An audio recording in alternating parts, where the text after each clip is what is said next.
this is going to be looking into sort of the theoretical kind of background of iterative image reconstruction. I'll be covering least squares, maximum likelihood, and also regularization. So this is the basic situation where we have some measured data. So for example, this could be a PET sinogram, or it could be case-based data, or it could be some CT data here. And the goal in iterative image reconstruction is to find an image X that best explains that measured data. So here I'm showing an FDG PET image associated with that sinogram, for example, MR, T1 weighted MR associated with case-based data, and then forgive the simulation data here for CT, just showing the link between a CT basic phantom and the measured data. And the link, of course, as we know, between the image X and the measured data M is the system model. And the system model is unique for each modality. It'll be a particular choice for PET. We can go into that into more detail as required. I'm sure you know a lot already. For MR, it's typically a discrete Fourier transform with undersampling, and obviously you've got your coil sensitivities before then as well. And then typically some kind of line integral model, radon transform, cone beam, and so on for CT. And all of those are captured in this simple linear model that I'll be assuming throughout, which is that you've got a vector X, which is the object representation or the image related by a system matrix A to the measured data. So I'm just going to show an example there whereby this is showing one element. I'm going to be using AX and then subscript I to denote one element in the measured data. And that's going to be related through the system model, this matrix multiplied by a vector. And the matrix is effectively showing us the elements in the image or the object representation that are associated with a particular measurement. So I won't go into more detail about the system modeling. Hopefully you're already familiar with that, and I'll be assuming that throughout now. But I will just go into a little bit more quick detail on the object representation. This is effectively what we're doing in medical imaging is that we're imaging a continuous object. So I'm trying to represent that here as a simulated PET distribution. This would be a continuous function, if you like. And what we're doing explicitly with iterative reconstruction is discretizing that continuous distribution into a discrete form like this. And I've shown a very extreme discretization on the right-hand side here, just to really illustrate the point here. I've just got 8 by 8 pixels. And the point being that we just stack those values into a tall column vector. So if it's just an 8 by 8 image, then we have a 64 element vector X. And so image reconstruction, iterative reconstruction is all about finding X, which is a representation of that continuous object. And so to be explicit about that, that's the continuous object, whether it's a radio tracer distribution or if it's a MR net transverse magnetization or a mu map for CT. We're saying it's approximately equal to a set of basis functions, and I'll be assuming pixels or voxels throughout this presentation. And then we've got coefficients, which are the elements in that vector X. So there we are, just spelling that out. Object representation parameters. So image reconstruction, as I've said in the past, should really be called estimation of object representation parameters. That's what we're really doing here.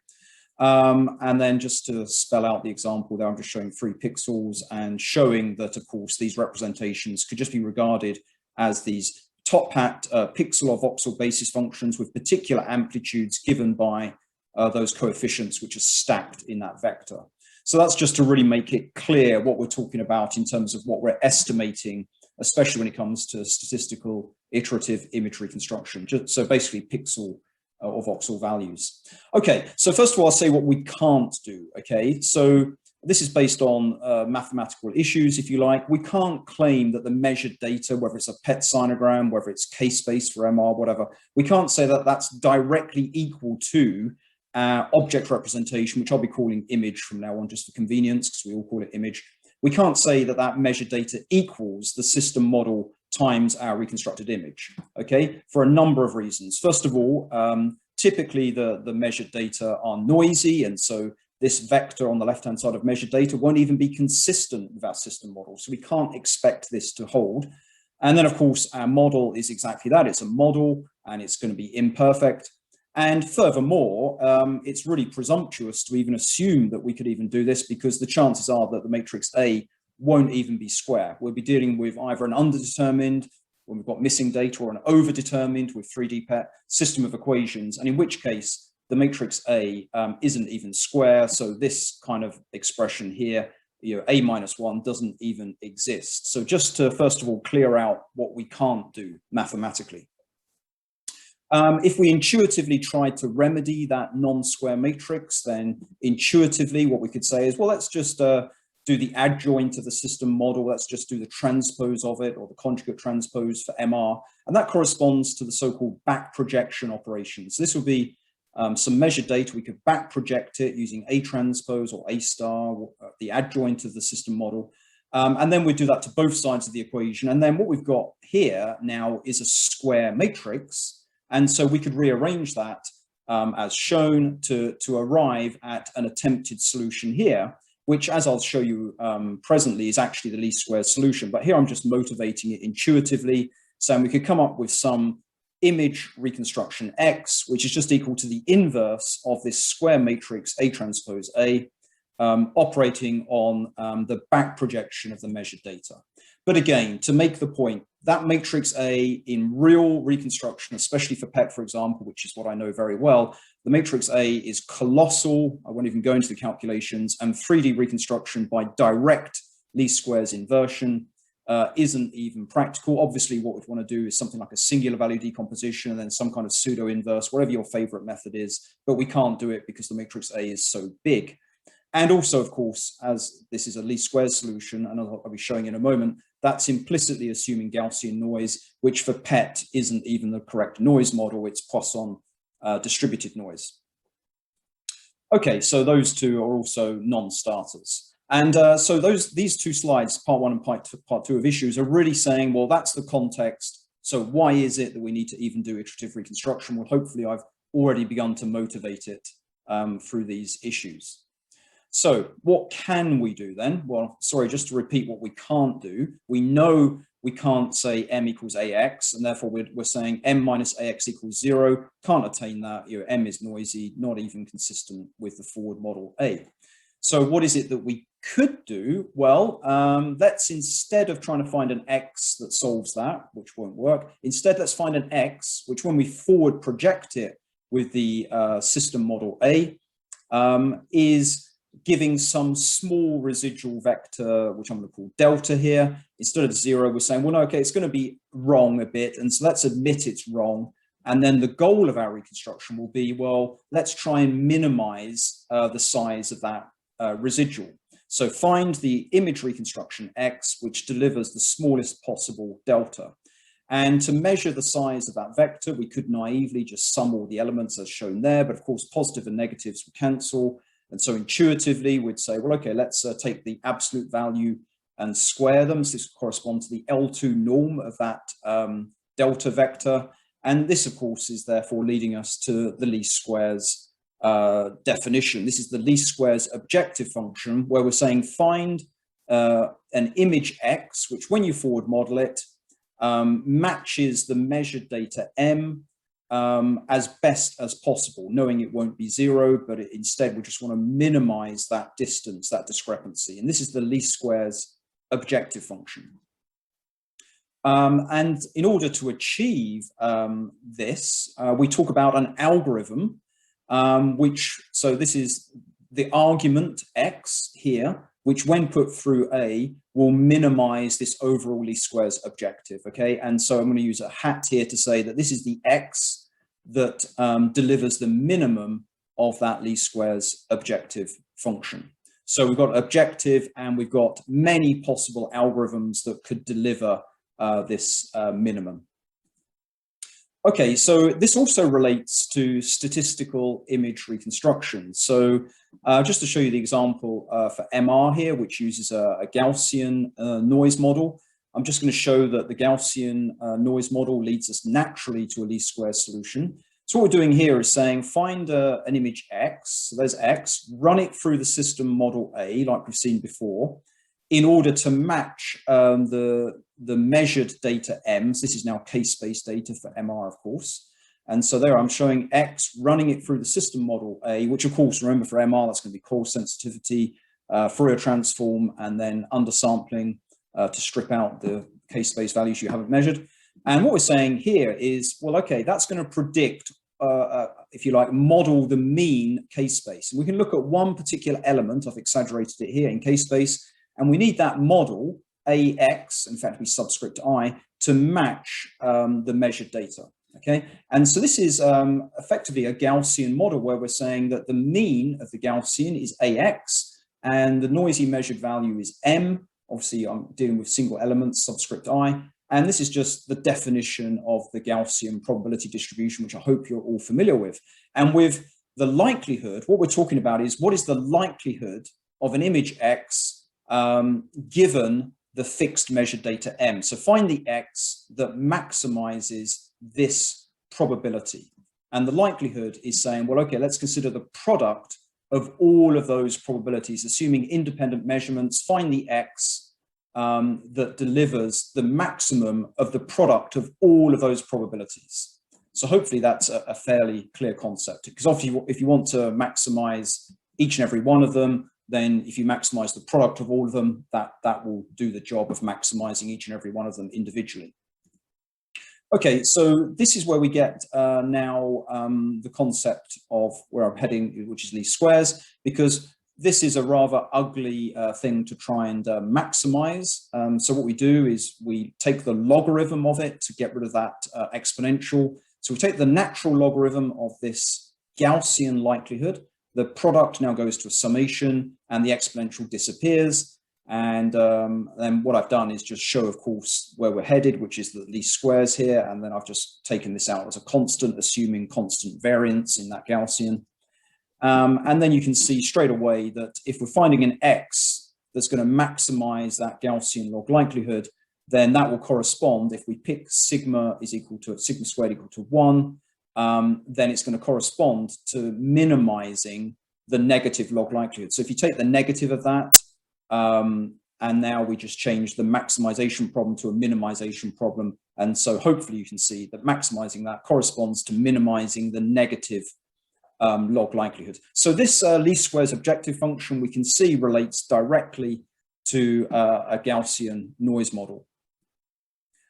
So where we were before was saying, well, okay, we know we can solve this. And in fact, you can do it properly analytically. You just differentiate this with respect to a single pixel value xj, set that derivative equal to 0 to find the minimum of that objective function, and rearrange. And then what you get is none other than what we've already looked at before. It takes a couple of minutes to show you the derivation. It's pretty simple, but you end up with exactly what we saw.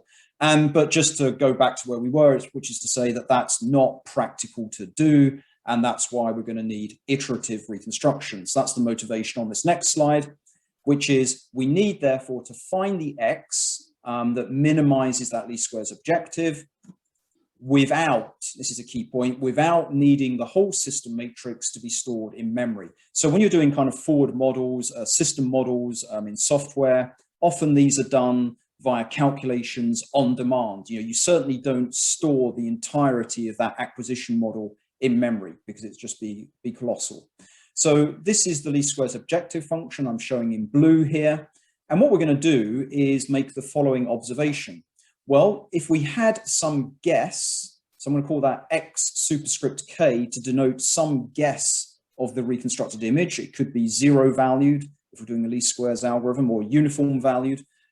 Given some guess, that would correspond to, let me just be clear about this objective function. What I'm showing on this x-axis here is the value of just 1 pixel in the reconstructed image. So obviously this is a very high dimensional vector space in reality. We've got, you know, tens of thousands of pixels or voxels, but I'm just showing one of them here. And I'm showing the value of the least squares objective function as I change the value in a pixel.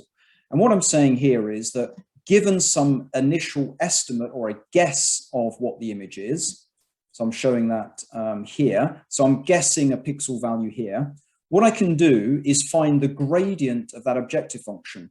So this is a quadratic, it's parabolic, and so here the gradient, here the function is decreasing, the function is increasing, so here the gradient is negative, here the gradient is positive, and we can see that for a given pixel value, we can find the value of the gradient, and here it's negative. And then what we can see is that if we're here, we need to get closer to the minimum of that objective function by increasing the value. So if the gradient here is negative, then we need to subtract off a negative gradient in order to get a larger value of x, which will draw it closer towards the minimum of the least squares objective function. So that's the basic approach with these iterative algorithms, is to say, well, just given a candidate current guess of the image, take the gradient of the objective function in order to get a search direction, which I'm denoting with this red arrow here, which will get us closer to where we want to be, which is the minimum of the objective. Okay, so let's go through that in a little bit more detail then. Here again is the least squares objective function. And what we're saying is find the x, which when you plug it into the system model, will minimize that difference. Okay, and here I've just written out AX, matrix vector multiplication, in explicit subscript notation. So that's just very standard, hopefully obvious to you. And what we want to do then is find the gradient of that objective function with respect to a single pixel value. So remember, it's a high dimensional vector. So I'm just going to do a partial derivative with respect to a single pixel value xj. So what happens then is we'll take the derivative of this partial derivative. The 2 comes down the front, cancels that half, which was a spillover from the Gaussian log likelihood, if you remember that. So the 2 comes down the front, and we just multiply by the derivative of this with respect to a pixel value xj. So in this summation, one of these will have an index xj, where b is lowercase j, and the coefficient of that is aij. We've got a negative there, so therefore the derivative of that with respect to xj is just minus aij. So that's a very simple calculation of the derivative, partial derivative. And then, as we know, to get closer, I'm just going to spell out what that gradient is first of all. Yeah, okay, what we're going to do is evaluate that gradient for a particular fixed image estimate now. So the big subtlety here, but very important. Here, this is fully general for any x. Now I'm plugging in a particular estimate of the image reconstruction. I'm calling that superscript k to denote it's an estimate. So I've just put a k there, and I've just rearranged this. I've put the minus.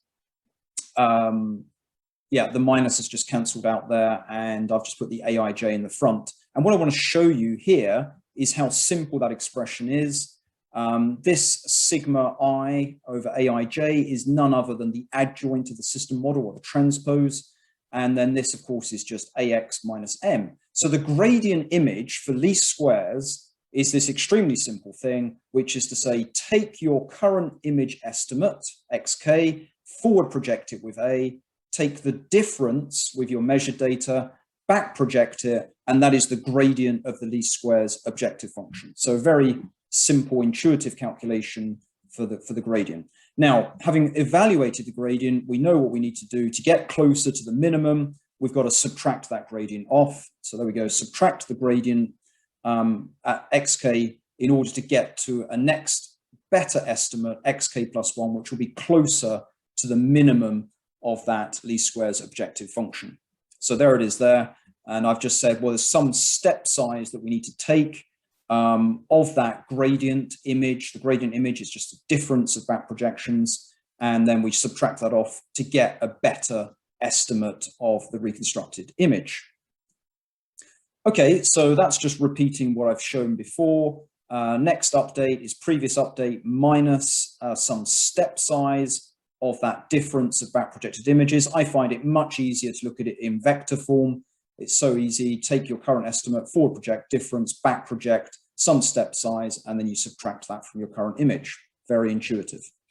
Okay, a quick aside here is that if you are in the unusually fortunate position of having a system model which is unitary or orthogonal, I say unitary to account for the MR case where you could have a complex valued system model.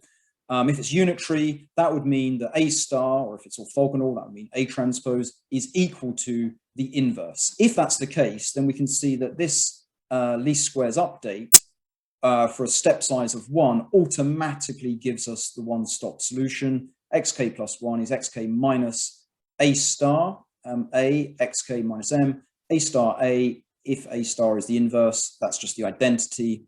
and you're just left with, therefore, A star M. And all that's saying is, for example, if you had fully sampled case space data for MR, this would say, take the conjugate transpose of your discrete Fourier transform, in other words, take the inverse Fourier transform of your measured data to get your reconstructed image in one go. So that's just an aside for the very bespoke and not very common case of fully sampled case space data in MR. But just to emphasize, the reason things are not as trivial as that is because our system matrix is not unitary, or it's not orthogonal, and so we do need to do a bit more hard work than just this direct inverse. Okay, so this is what it would look like in general for MR, for example, if we're just trying to go about minimizing this least squares objective function. I've just shown you that it's just given by this gradient-based update, and this is called gradient descent. And so we've got some initial image, we plug it into the gradient descent update, which, if you remember, is forward project, AXK, that's the forward project, difference, that's the prediction minus the measured data, back project, that's the adjoint or the conjugate transpose of the system model. And then you just subtract that from your image to get the next update. So very elementary algorithm. And of course, if the system model is not unitary, if it's undersampled case-space data, then in general here, you'd actually get aliasing artifacts, some kind of wraparound effects due to the undersampling.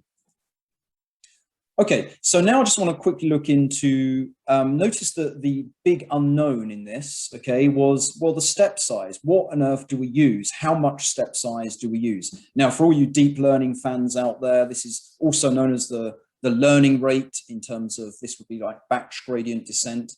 And in deep learning, we often just use tiny learning rates and you know, get away with that. But we want to be a bit more efficient than that when we're dealing with these simple linear models for image reconstruction. And so what I'm going to cover next is the case of steepest descent. So in other words, to try and optimize that choice of step size lambda. Okay, so just a reminder then, what is the gradient of the least squares objective? Well, we remember already, it's just this. Okay, back project the difference between your forward model and the measurement.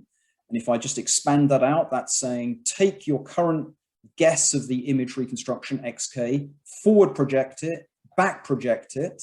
And if you like, that's like a back projected image in the context of PET, but you can still call it the same thing, I guess, for MR. You do your MR forward model, then the conjugate transpose here. And you compare that predicted back projected image to the measured data, which has been back projected, okay?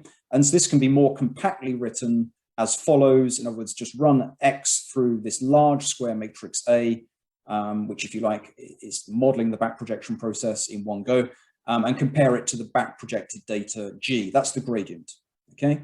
And in what follows in the quick slides is that I'll be expressing that gradient as just a gamma gradient vector for a particular estimate XK by using K. But for notational convenience, I'm going to be using the transpose. I may also use subscript K, but if you note, that's still a vector. So forgive the interchangeability of notation there.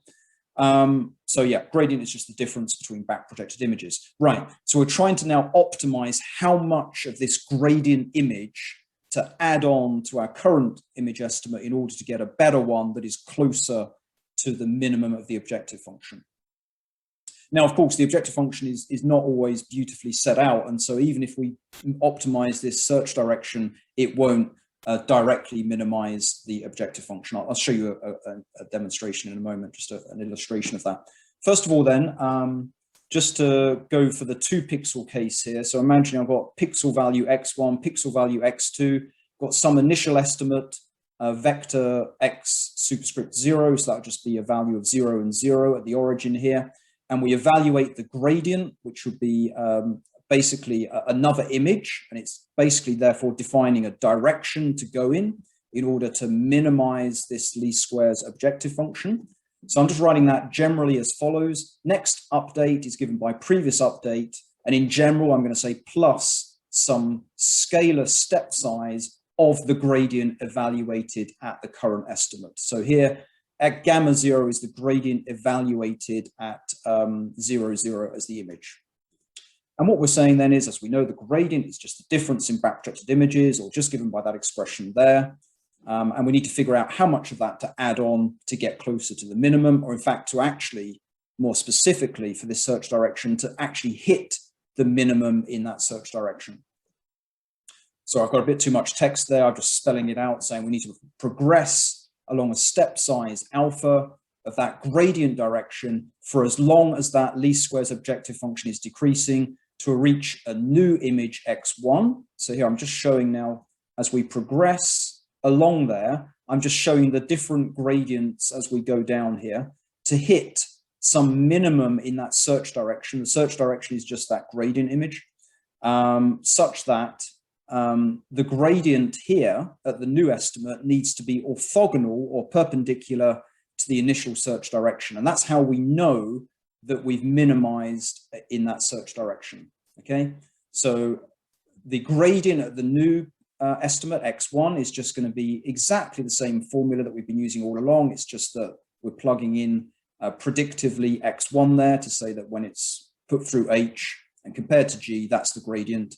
And we're saying find the step size alpha that will minimize along that direction. And so the requirement is it's just an analytic calculation. You just require gamma 0 to be orthogonal to gamma 1.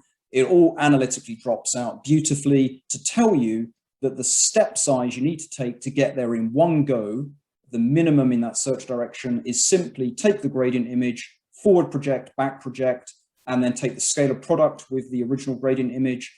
And then in the numerator, it's just the gradient image scalar product with the gradient image. So that's the analytically calculated optimum, well, optimum's a loaded word, but best step size we could take to minimize the objective in that search direction. So to give you the graphics for that, this is based on Wikimedia. And so here I've just got x0, an initial estimate, and I've got gamma 0 being my gradient search direction, and I want to get to some minimum at the update x1. I'm saying x1 is just the original estimate plus the step size times the gradient. Okay, and I'm just showing again that in one go, what we're doing is just keep going until the gradient at the new position is orthogonal to the original gradient. If you do the analytic calculation, it's what I just talked you through just now, and that is the steepest ascent algorithm. Now, what you'll notice is, I mean, that intuitively sounds like a great approach, but look at the graphic here. If we start here and we go in that direction, we arrive here. Then we go in the gradient in that direction, we arrive there, then there, then there, then there. The whole thing zigzags towards the least squares solution.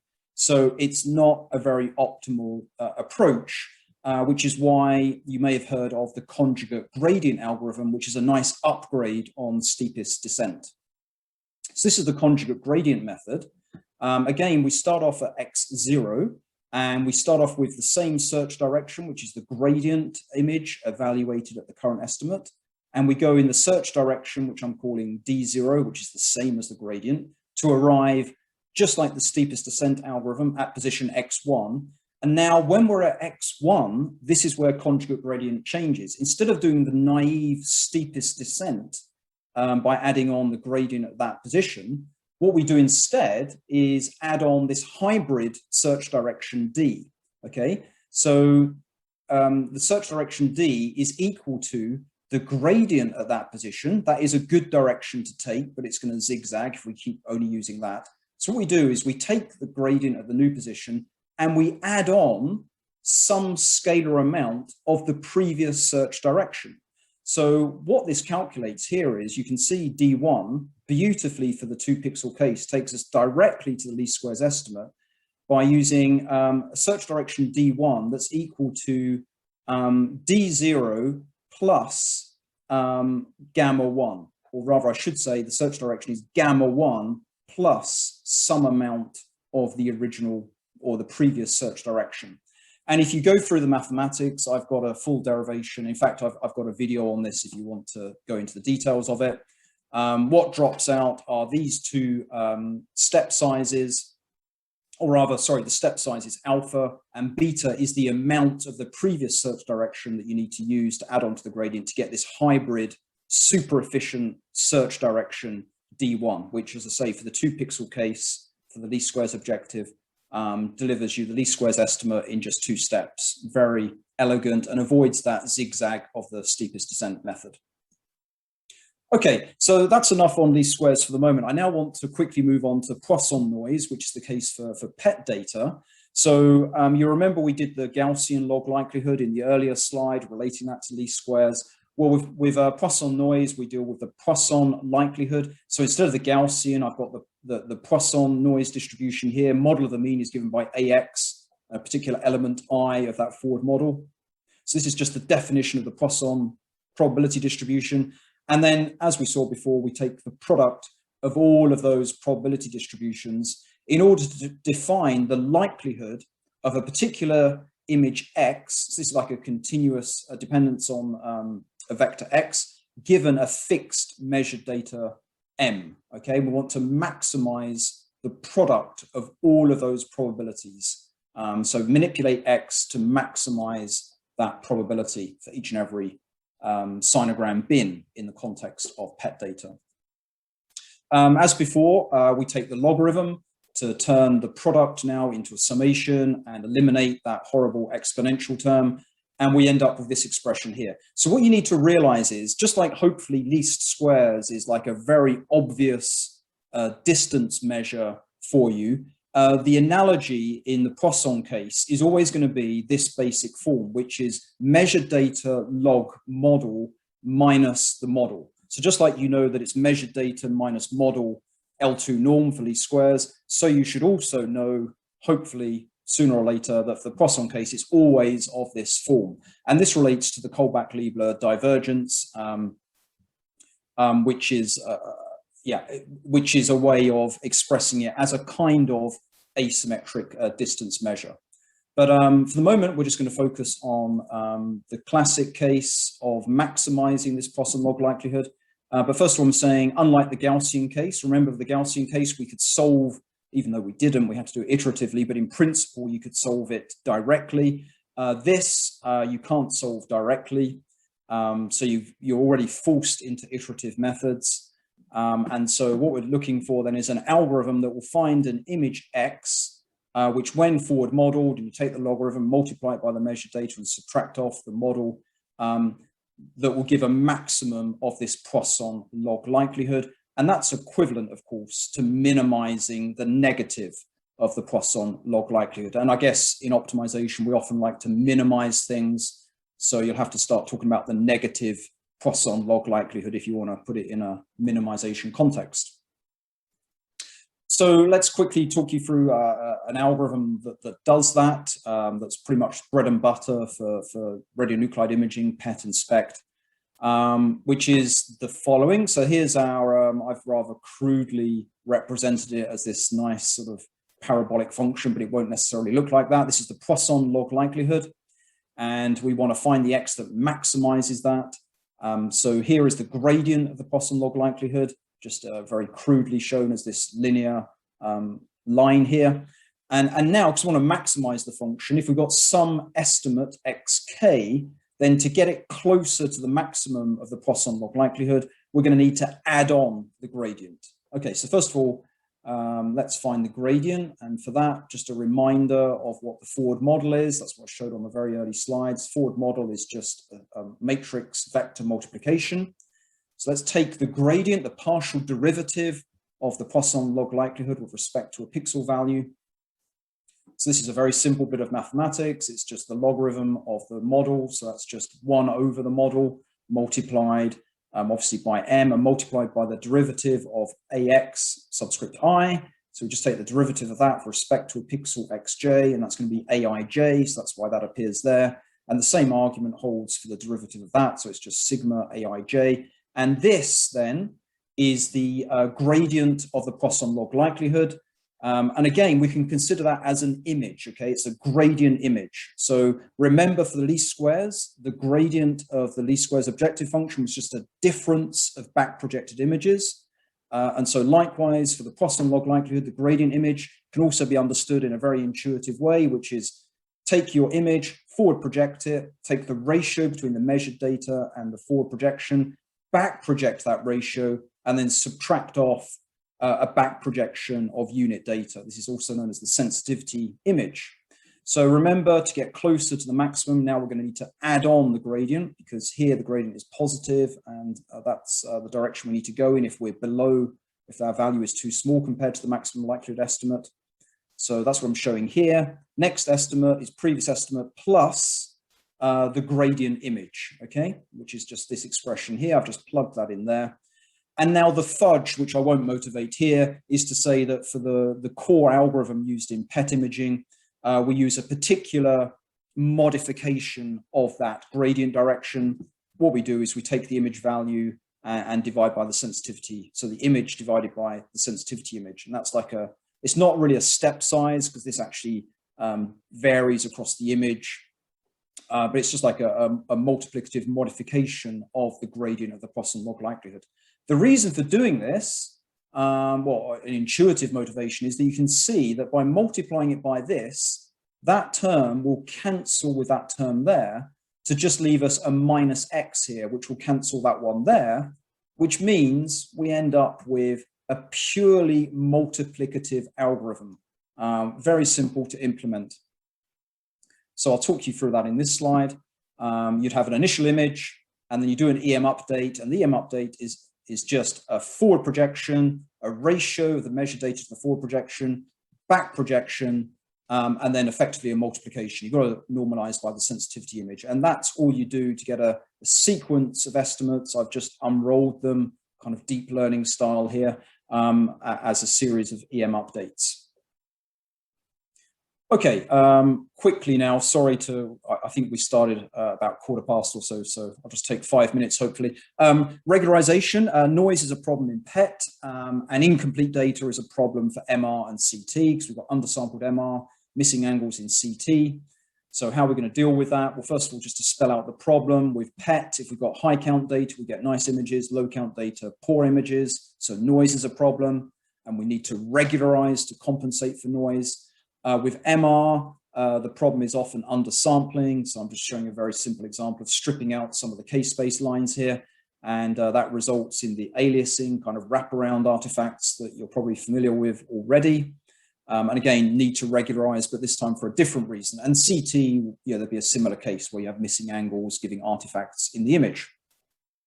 So the way to deal with that statistically is to take your likelihood function. Remember, the least squares case was just the Gaussian log likelihood. Poisson case was also built into likelihood. Just multiply your likelihood function by a probability of a particular image X. And we're going to define how probable an image is based on some energy measure U. And so what we're going to do is define it as follows, because remember, we're going to take the log, like we took the log of the likelihood, we're going to take the log of what's called the posterior, which is the prior probability multiplied by the likelihood. So that's why we're defining it like this, knowing we're going to take the logarithm and just be left with this term here, which is basically like a penalty for the data fidelity. Okay, likelihood is data fidelity, and our prior is here. So when we take the log of that and that's what we'll be doing, log posterior maximization. We can then view that as a penalty function. And I realize I'm very low on time here, so I'm just going to quickly show you examples of the energy function U that we can build in here to modify our likelihood. So here's a quick example then. Imagine that's an image X, PET image. What we could do is zoom in and say, well, look, there's one pixel value xj. And we'll define our energy to be simply equal to all of the pixel values added together. But we've got to account for positives and negatives in general. So what we'll do is we'll take, for example, the square of that, which would be like a quadratic, so-called Tikhonov regularization prior. And when we get to the case of the difference, it would be an absolute value here used for a difference of pixel images, pixel values, which would be total variation. So let me just build that in. So first of all, just focus on that one as just the Tikhonov case, just square all the pixels. The idea being that if you've got a very noisy image, you'll have very blown up values in the image, which give a large energy measure, and that would be a penalty for the data fidelity for the least squares objective function. But to be more elegant, we can look at pixel pairings, xc, xj, and just look at the difference between them. Again, we could square that for Tikhonov style regularizer, or we could take the absolute value instead, and that would be now total variation, and then we sum that all up within a neighborhood. And then, of course, we could also account for the fact that distances between pixels mean that if these pixel values are different, then we can allow that to be the case if they're far apart. So it's like a permission to be different if you're far apart. Okay, so I'm really out of time. So for PET, we can go through this more in the PET session. One algorithm would be as follows, where you basically do a data fidelity based update, then you do a denoising update, fuse them together and keep iterating. So there's the map objective function. Notice this is the Poisson log likelihood. And now I've got that exponential minus beta u, but with the logarithm, it's just minus beta u. So that's a penalty for the Poisson likelihood. Here I've got an example quadratic. So this would be like a Tikhonov regularization with a finite difference operator here. So it's just difference in pixel values with a weighting factor that could be guided by MR information. We'll be doing that next week. And the algorithm that will be dropping out will be just that EM algorithm I've talked you through already, forward project ratio, back project multiply. And here we'd have an update based on the prior, and effectively it's just a denoising smoothing operation, and we just join them together. So the update here is just a fusing of the data fidelity update with the regularization prior update. And so this is basically the method of De Piero from way back in, I think, 1995.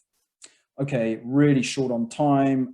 Chris, please step in if I'm going too far. Just take a couple more moments. For MR, we've got gradient descent, and there's the least squares objective function, and we could just penalize it using, for example, some transform operating on an image X, and then some potential function. I'll give you a concrete example to make this clearer.